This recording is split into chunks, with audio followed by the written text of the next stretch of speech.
What if I told you there was once a shark that never lost its teeth, because they grew into permanent razor blades jutting out of its mouth like scissors? Meet the Edestus, a 300-million-year-old nightmare that makes modern great whites look like goldfish. This prehistoric predator had a jaw so bizarre that scientists are still scratching their heads about how it actually fed itself.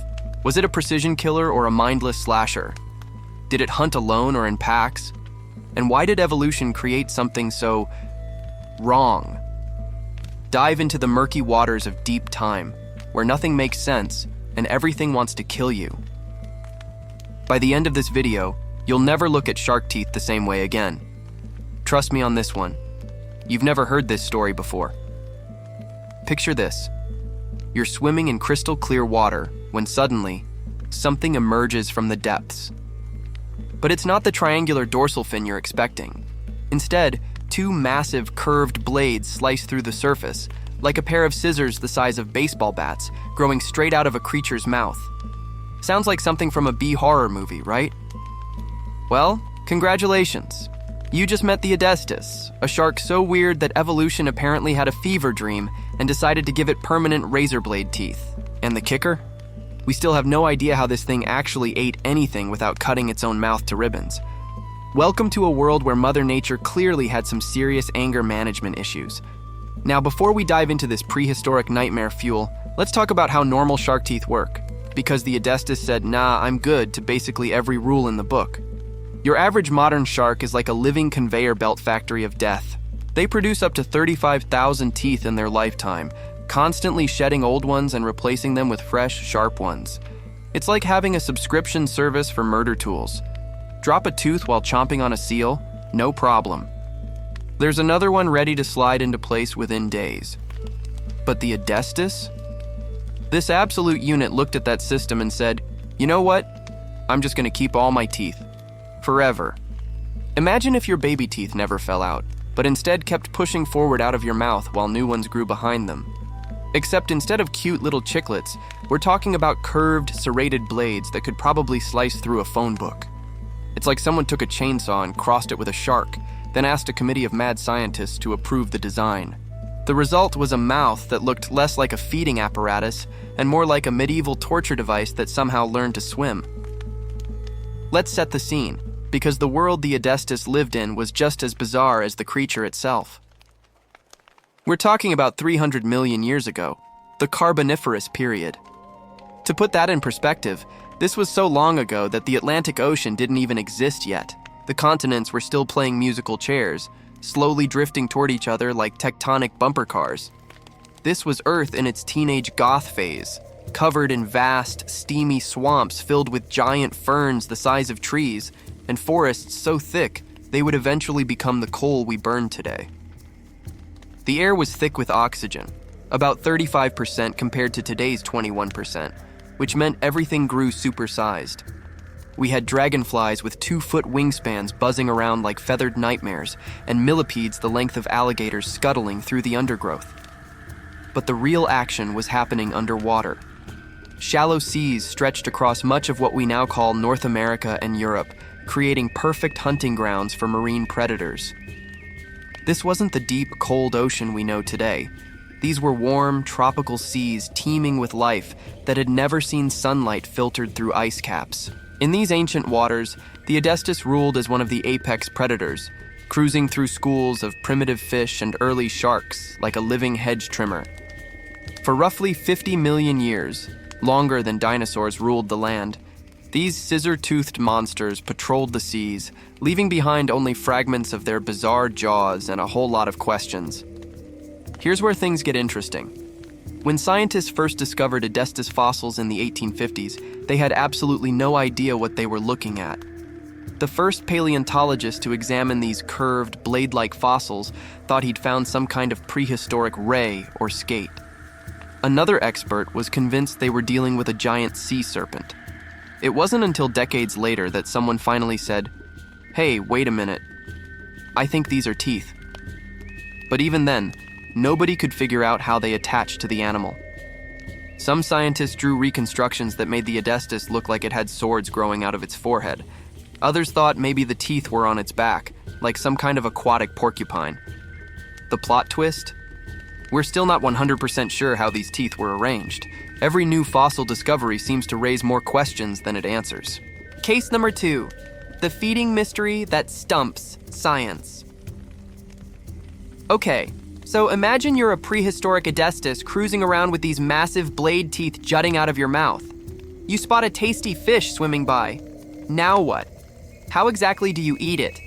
This is where scientists start pulling their hair out. Some think the Edestus was a ram feeder, basically swimming full speed into schools of fish and slashing through them like a living blender. Picture a shark-shaped lawnmower plowing through a fish buffet. Others believe it was more strategic, using its blades to pin down large prey before... Well, nobody's quite sure about the before part either. Maybe it scraped the meat off like using a really aggressive oyster knife? The weirdest theory? Some scientists think the Edestus didn't actively hunt at all. Instead, it might have been a filter feeder, using those massive teeth as a kind of net to strain small organisms from the water. Imagine a whale crossed with a pair of garden shears. It's as absurd as it sounds. Now, when I say massive teeth, you might be thinking great white shark massive. Think bigger, then think bigger again. The largest Edestus specimens had tooth spirals that were over 3 feet long. That's longer than most baseball bats. Imagine a shark with a baseball bat made of razor blades sticking out of its mouth, and you're starting to get the picture. But here's the kicker. The teeth weren't the biggest part of the animal. Conservative estimates put the largest Edestus at around 20 feet long, making it bigger than most modern great whites. Some scientists think they could have reached 30 feet or more. We're talking about a school bus with scissors for teeth, casually swimming around 300 million years ago like it was no big deal. Here's where things get really dark. Some researchers believe the Edestus's bizarre teeth might have been its downfall. Think about it. As these teeth grew longer and more curved, they would have become increasingly difficult to use effectively. Imagine trying to eat a sandwich while wearing oven mitts made of knives. At some point, those teeth might have become so unwieldy that the Edestus couldn't feed properly anymore. Some fossils show evidence of teeth that had grown so long they actually curved back toward the shark's own body. It's possible that the Edestus literally evolved itself to death, a victim of its own bizarre anatomy. Mother Nature's version of, you had one job and you failed spectacularly. Now here's something that'll make your skin crawl. The Edestus wasn't alone. It was part of a whole family of scissor-toothed sharks called the Eugeniadontida. And get this, they weren't all identical nightmare fuel. Some had teeth that grew in tight spirals like a buzzsaw made of bone. Others had teeth that curved in different directions, creating what looked like a bear trap attached to a fish. One species, called Helicoprion, had a lower jaw that curled into a perfect spiral. Imagine a shark trying to eat with a toilet paper roll made of knives hanging out of its mouth. The diversity of these creatures suggests that the permanent teeth strategy was actually pretty successful for a while. It wasn't just one evolutionary accident. It was an entire family of aquatic horror shows, each trying to out-weird the others. Want to know the really spooky part? We're still finding Edestus fossils today, and each one seems to contradict what we thought we knew about these creatures. In 2019, researchers in Russia discovered Edestus remains in rocks that were supposed to be too old to contain them. In 2021, a fossil found in Oklahoma showed evidence of tooth replacement, something that should have been impossible for these sharks. And just last year, scientists announced they'd found what might be soft tissue impressions, showing gill slits in positions that don't match any of our current reconstructions. It's like the Edestus is still messing with us from beyond the grave, dropping clues that rewrite the textbooks every few years. Let's really dig into the central mystery here, because it's driving marine paleontologists absolutely crazy. Picture this. You're designing a predator for the ancient seas. You want it to be efficient, deadly, and successful. What do you give it? Sharp, replaceable teeth? Good idea. That's what worked for literally every other shark that ever lived. Powerful jaws? Absolutely. Streamlined body for speed? Perfect. The Edestus apparently heard this pitch and said, how about instead we make the teeth permanent fixtures that grow continuously outward like tusks, but curved and sharp and pointing in directions that make no biomechanical sense? Modern sharks can generate bite forces of up to 4,000 pounds per square inch, but the Edestus's jaw structure suggests it couldn't bite down with anywhere near that force. Instead, those massive teeth would have acted more like, well, nobody really knows what they would have acted like, because nothing alive today has anything even remotely similar. Some computer models suggest the Edestus fed by swimming with its mouth open and using head movements to slash at prey, essentially turning its entire skull into a weapon. Others think it might have used suction feeding, drawing prey into its mouth, and then, honestly, then it gets weird, because those massive teeth would have been in the way of pretty much everything. It's like evolution designed a shark using only the wrong answers to a multiple choice test. Here's the thing that really gets to me about the Edestus.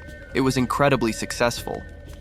These scissor-toothed nightmares dominated marine ecosystems for nearly 50 million years. That's not a brief evolutionary experiment. That's a major success story. So what happened?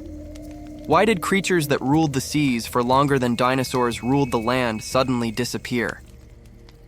The leading theory involves the end Permian mass extinction, also known as the Great Dying.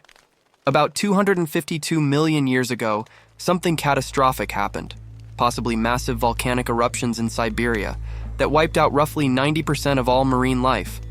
But here's the thing. Other sharks survived. Many of them, in fact.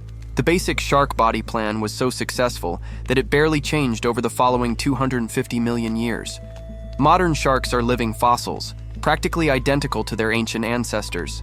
The Edestus, with all its bizarre specializations, couldn't adapt to rapidly changing ocean conditions. Those permanent razor blade teeth that had been such an advantage for millions of years suddenly became a liability. When the world changed, they couldn't change with it. It's a reminder that in evolution, being too specialized can be just as dangerous as not being specialized enough. The study of Edestus has actually changed how we think about prehistoric marine ecosystems. For years, scientists assumed that ancient sharks were just primitive versions of modern ones, basically great whites with less efficient designs. But creatures like the Edestus prove that early sharks were experimenting with body plans and feeding strategies that we can barely comprehend today. They were pushing the boundaries of what it means to be a shark, trying out approaches to predation that were completely alien to anything we see in modern oceans. This has huge implications for how we interpret other fossil sharks.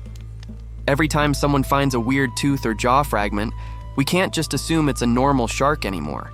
The Edestus taught us that normal didn't exist in ancient seas. There's also ongoing debate about whether the Edestus was warm-blooded like modern lamnid sharks or cold-blooded like most fish. The metabolic demands of growing and maintaining those massive teeth would have been enormous.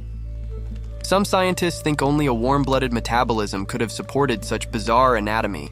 You know what really gets me about the Edestus story? It's a perfect example of how evolution isn't always about progress or improvement. Sometimes it's about experimentation, trying out completely insane ideas just to see what happens. The Edestus represents one of those experiments. For 50 million years, nature asked the question, what if we made a shark with permanent scissors for teeth? And the answer was, it works, but it's weird as hell. Think about the implications of that. In the vast lottery of evolution, there were millions of different ways to be a successful predator in ancient seas. Some led to creatures that look familiar to us today. Others led to living nightmares that defy our understanding of how animals should work. The Edestus chose the nightmare route, and it worked for longer than our entire mammalian lineage has existed. As I researched this video, one thought kept coming back to me. We're looking at these creatures through the lens of modern biology, trying to make sense of them using rules that didn't exist when they were alive. The Edestus lived in a world so different from ours that even the basic assumptions about how predators should work were completely different. Oxygen levels, water temperatures, prey species, competition, everything was alien compared to today's oceans. Maybe the question isn't, how did the Edestus eat? Maybe it's, how can we expand our understanding of what's possible? Every time we discover something like the Edestus, it reminds us that life on Earth has always been far stranger, far more creative, and far more willing to experiment than we give it credit for. These weren't mistakes or evolutionary dead ends. They were successful creatures that thrived for millions of years using strategies we can barely comprehend. The next time you see a modern shark, remember that it's not the pinnacle of shark evolution. It's just one possible solution to the problem of being an aquatic predator. The Edestus represents an entirely different solution, one so alien to our experience that we're still trying to figure out how it worked. And that, to me, is the real magic of paleontology. It's not just about finding old bones or teeth. It's about discovering that life has always been more imaginative than our wildest dreams. The Edestus is gone, vanished into the fossil record with its secrets mostly intact. But its story continues to cut through our assumptions about what's possible, leaving behind questions that slice deeper than any ancient tooth ever could. In the end, maybe that's the most fitting legacy for the scissor-toothed shark. Not answers, but better questions. And somewhere in the depths of deep time, the lost bestiary keeps adding to its collection of impossible creatures that once called Earth home.